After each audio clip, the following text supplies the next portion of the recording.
Welcome to The Hypnotist, the show that gives you inside access to cutting-edge hypnosis with real clients facing genuine issues. Brought to you by the hypnotherapist demanded by celebrities, CEOs, and even royalty, Adam Cox. These recordings took place live from Adam's clinic in London's world-famous Harley Street. This podcast features powerful hypnosis, so do not listen while driving or operating machinery. This recording is not suitable for those with epilepsy or severe mental health issues. So, get yourself comfortable and enjoy today's episode of The Hypnotist. Hi, it's Adam here, and in this episode of The Hypnotist, you'll be listening to a hypnosis session created for a client that wanted to feel more emotionally available and more worthy of love. And they grew up in an environment where their mother really didn't know how to look after them as a small child and really encouraged them just to get out of the house. So from a very young age, were kind of forced to kind of fend for themselves day after day after day, and they didn't really feel safe. So what you're going to hear in this hypnosis session is starting the induction with a safe place, and that was like a friend's bedroom that quite often she would go to when she was kicked out of the house. But then lots of direct suggestions and ways of thinking to enable them to access a different side of them that wasn't really there. It wasn't helpful when they were a child to be emotionally available. They didn't experience a lot of love, and therefore they just got on with things. They were very pragmatic. What that gave them, that kind of tough childhood, was a sense of resourcefulness, resilience. Nothing really fazed them. It kind of made them toughened them up, but at the same time made them, with very thick skin, less able to articulate their feelings and express their emotions. So what you're going to hear in this session is something that facilitates the other side of that. And if you feel perhaps not necessarily emotionally repressed, but just that it's not easy for you to express your emotions, this might be a helpful session. As always, if you think I might be helpful to work with you in any way, you can click the link in the show notes to schedule a free consultation call. I've also got lots of downloads on my site that you can explore, and there's a 50% discount code in the show notes too.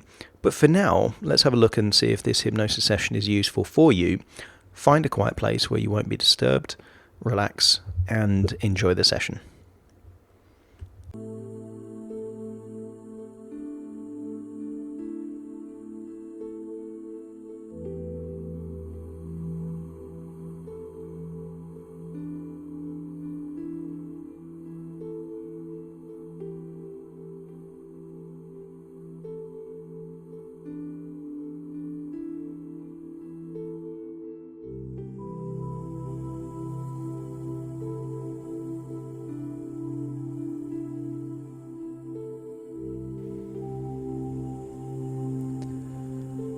Take a deep breath in.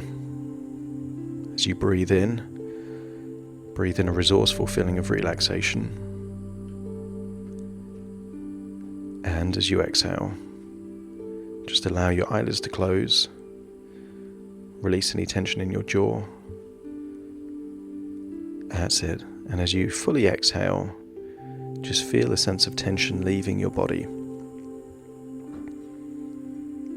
As you breathe in and breathe out, just get the overall sense that there is a resourceful feeling going in through your nose into your lungs, and that as you exhale, any feelings of anxiety, tension, or stress is feeling like it's leaving your body in your outward breath.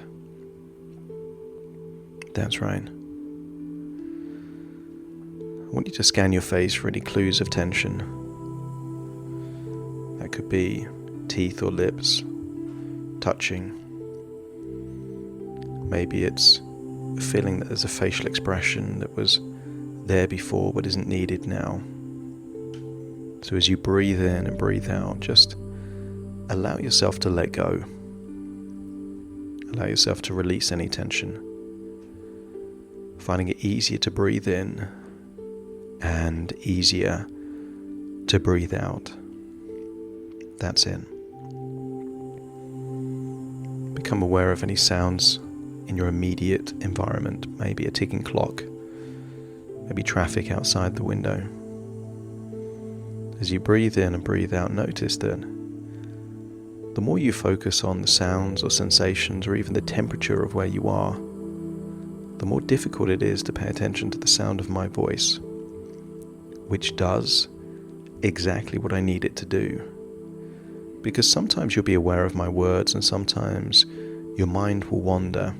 But as your mind wanders, the words have more ability to influence your subconscious mind to make powerful, profound changes.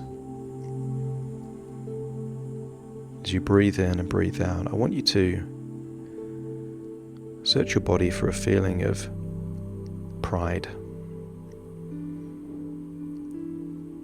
Despite adversity, despite challenges,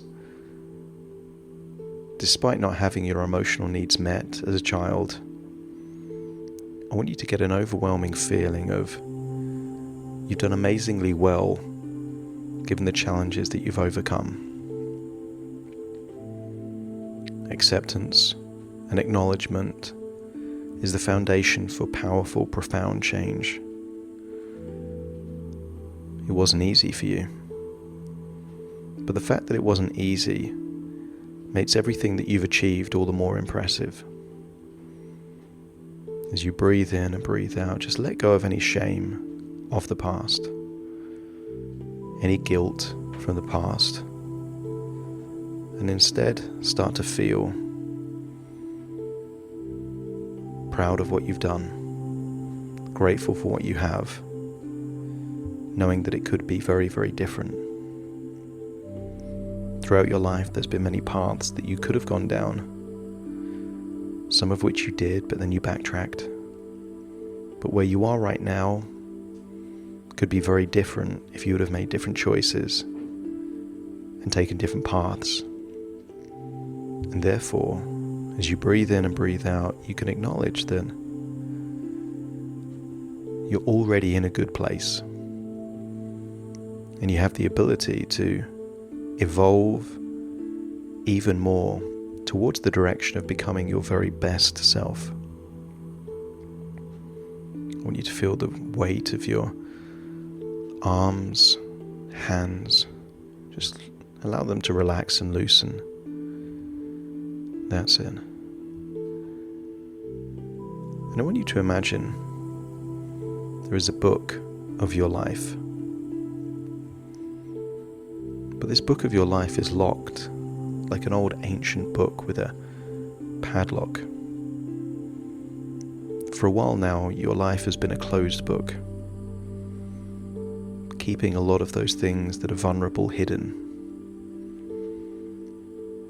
But I want you to imagine it's now time to open up that book. Imagine that there is a key somewhere on your body, perhaps around a necklace, perhaps in a pocket. And imagine unlocking that book that represents your life so far.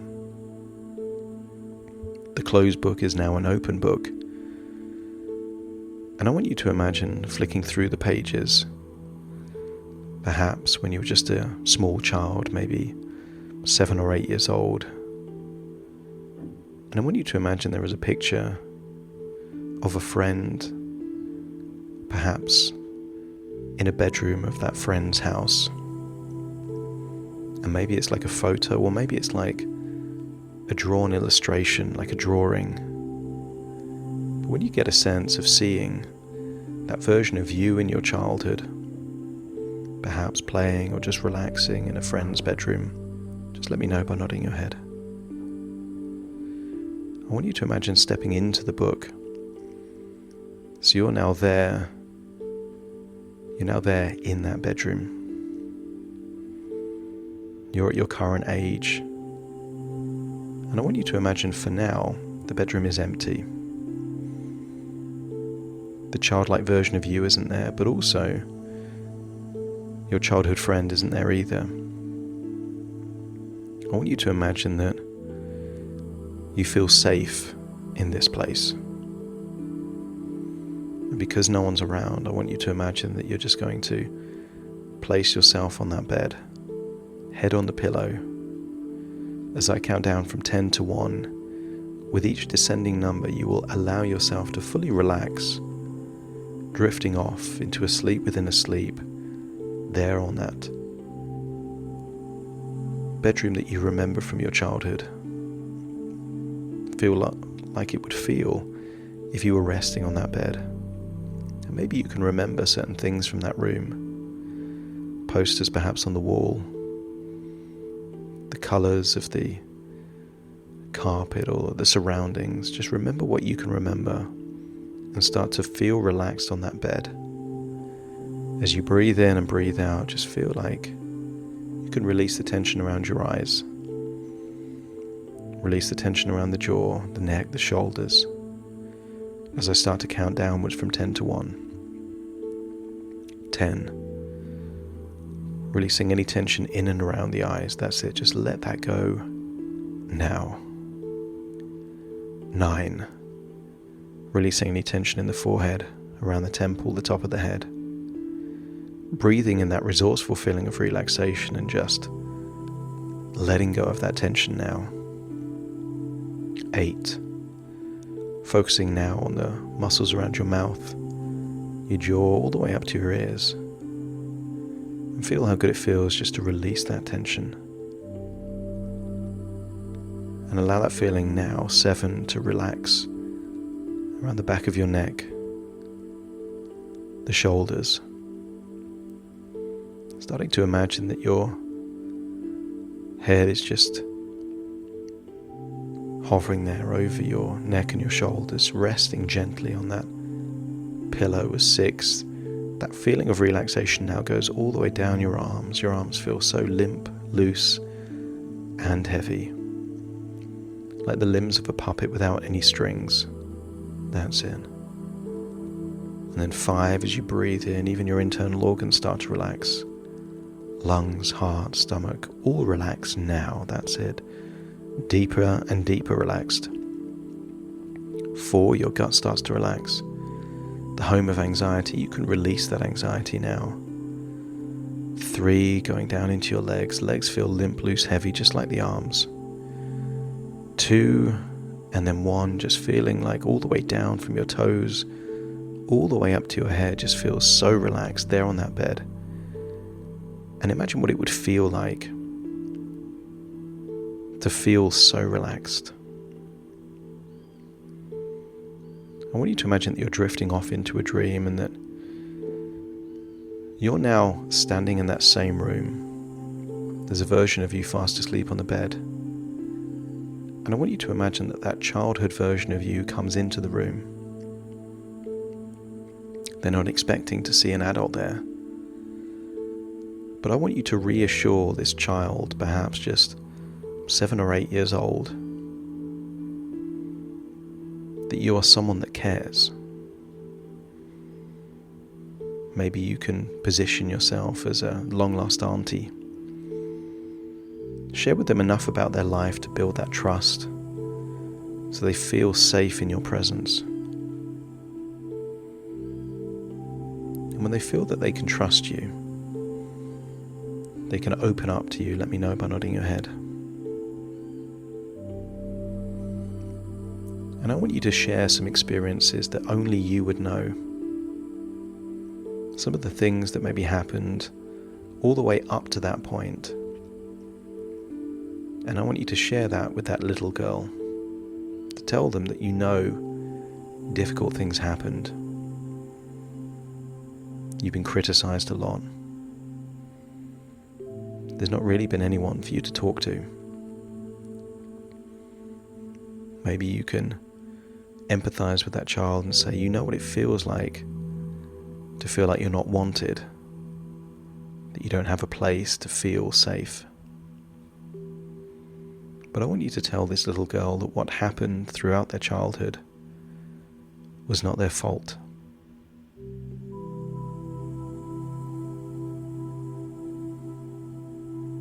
I want you to tell that little child that They are a good child. They are worthy of love. And that what happened was not that they were hard to love.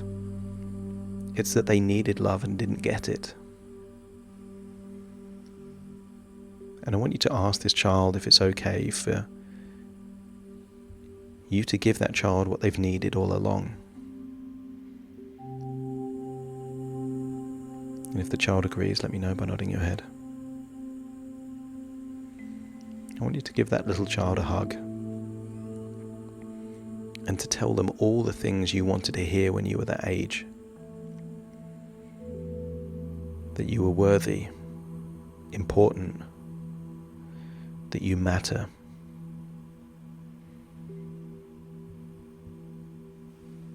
I want you to take all the blame and shame away from that child. You know what that child was worrying about. You know what that child was feeling anxious about, feeling embarrassed about. And I want you to take all that away by just being there and listening and telling this child that this child was not to blame. That they needed parents that loved them. And it was just life's lottery that you didn't have that. And that you're now willing to give this child all the things that it missed out on. And one of the first things that this child needs is to be listened. And I want you to hold space for this child and ask this child, is there anything that it's worried about right now? And just listen. Not to fix it, not to criticize, but just to listen. And when this child has shared the most significant, perhaps painful experiences, just let me know by nodding your head. And I want you to tell this child that you're going to take all of those worries and stresses away. I want you to imagine that it looks like you have something that looks like a magic wand, and I want you to place that wand on whatever parts of the body this child has, where it's carrying those emotions like feeling unloved, feeling like a problem, feeling abandoned. And just drain all of those heavy emotions out of that child. And perhaps see that child smile for the very first time. See the expression of a child that feels safe. And I want you to tell the child that you love this child. They are loved, they are worthy, and they are capable of amazing things. And throughout your life, you've developed inner strength, resilience, the ability to get through tough times. And you know what that child went through throughout their childhood. So I want you to imagine that you're going to give the resources you have now to the child that you were back then. And just in the same way that one candle can light another candle without taking anything from the original candle, I want you to give that resilience and strength, that feeling of toughness to that child without losing any of it from you. And you know what this child can expect in the years that follow, and I want you to give this child wisdom and advice and the resources to help them to cope with the challenges that would come in their future. And once you've given that child those resources, let me know by nodding your head. I want you to hold the hand of the child and tell them that you're going to go back in time with them. Hold the hand and just think of a child perhaps that was just 1 or 2 years old. And the both of you will be invisible spectators on a moment in childhood where this child was just a baby, being neglected, mistreated, unloved.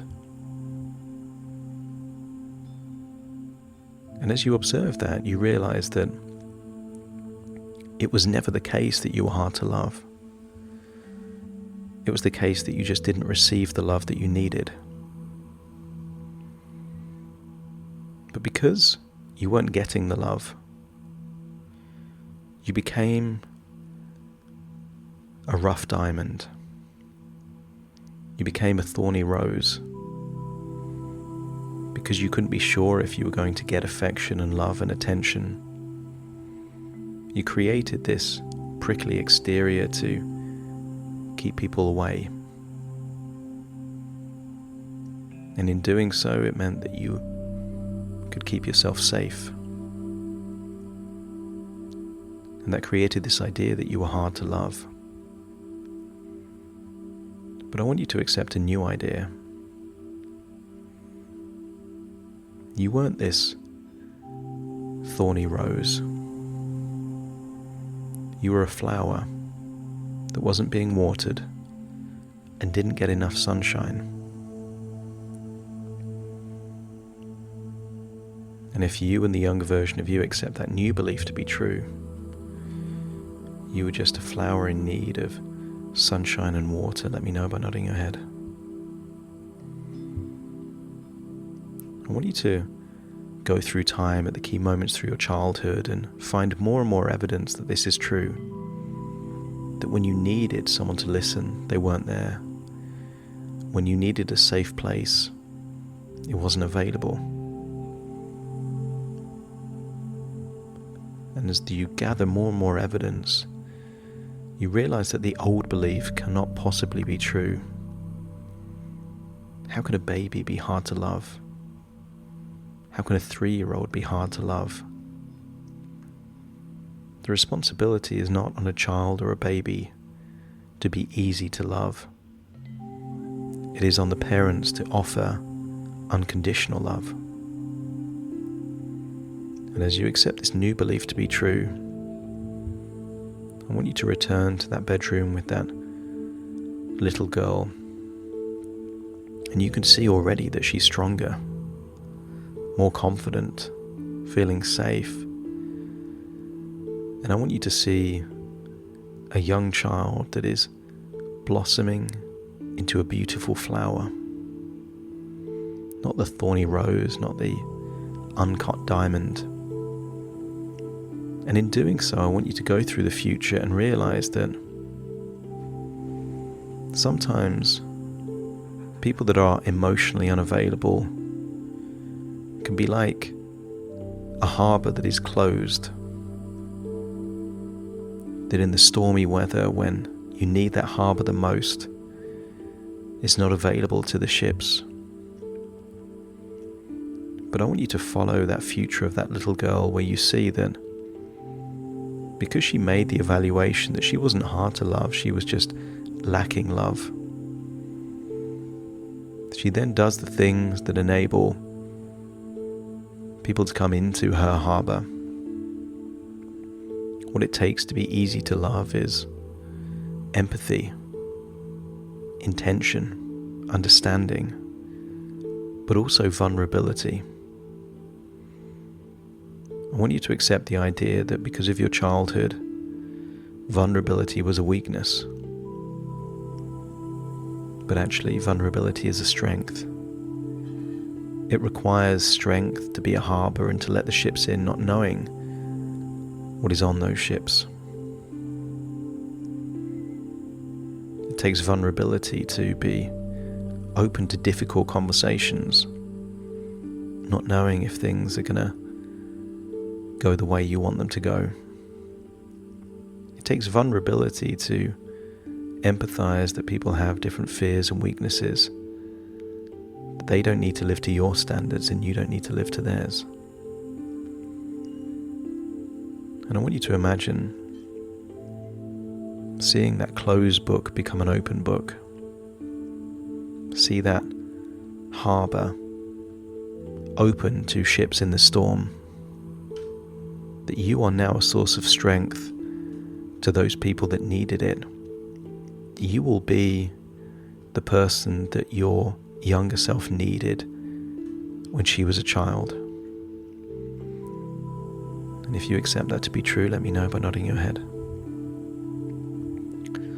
I want you to give this young child another hug. Tell them they are loved, they are worthy, that they are capable of incredible things. But also tell them that they don't need to be that thorny rose. They are beautiful in and of themselves.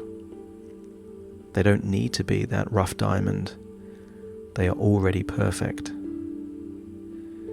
And if the younger version of you accept these suggestions to be true, let me know by nodding your head. Give them a hug. Let them know you will always be there for them. And then see, as the younger version of you leaves that safe room, you can see that conscious mind of yours has been fast asleep on that bed all this time. Step into that version of you. Reconnect with a feeling of deep relaxation and allow all of these changes to beliefs and ideas to be updated in your conscious and unconscious mind, creating a ripple effect from the past all the way into the present and your future. And I want you to see a future where you are now much more emotionally available, willing to listen, willing to double check your thoughts, to ask questions rather than jump to conclusions. See that future self where you are vulnerable and that you see that vulnerability as the ultimate strength. And when you see that future version of you and you feel that is a realistic, inevitable future version of you, let me know by nodding your head. That's it. This is now not a probability but a destiny, inevitably moving you towards that future. You are a safe harbor, an open book, a beautiful rose without thorns, and a polished diamond.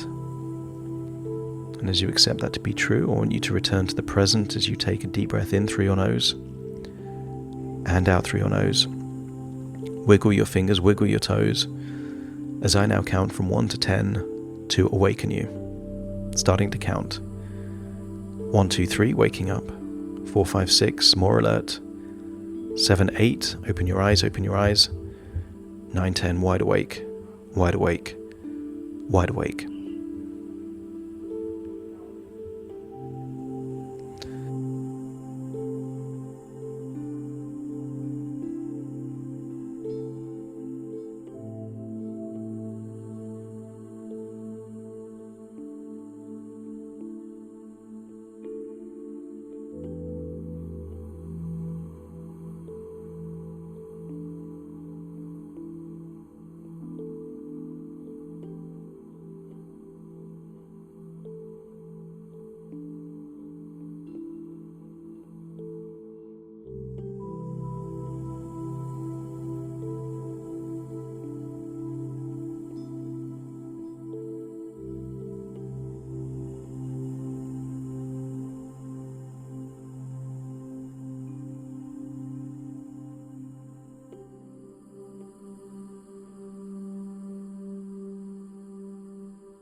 Thank you for listening to The Hypnotist with Adam Cox, the show that gives you inside access to cutting-edge hypnosis with real clients facing genuine issues.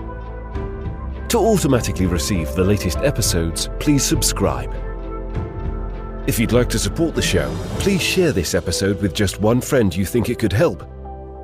And if this episode helped you, please leave us a 5-star review.